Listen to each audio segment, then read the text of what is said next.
Very vocal ka rin kay sino po, kay Manang Aimee. O na, Balat kayo pala. Ang buhay but sa mundo.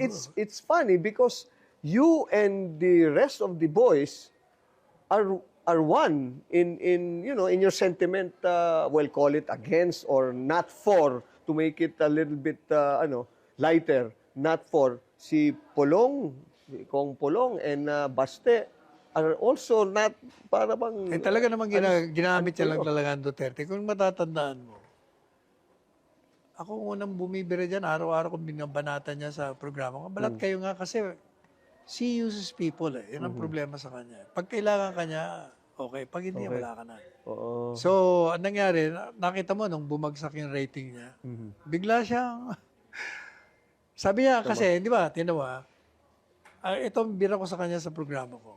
Sabi mo, hindi mo iiwanan si Inday. Di ba? Yung mga tao, siyempre, believe. Pero ang tanong ko sa'yo, hindi mo iiwanan si Inday. Pero nung dumating yung tatay niya, hindi siya pinapasok doon sa Villamor, pati si Bongo hindi pinapasok, nasaan ka? Hindi ka umiimik. Pwede ka naman pumunta ron eh.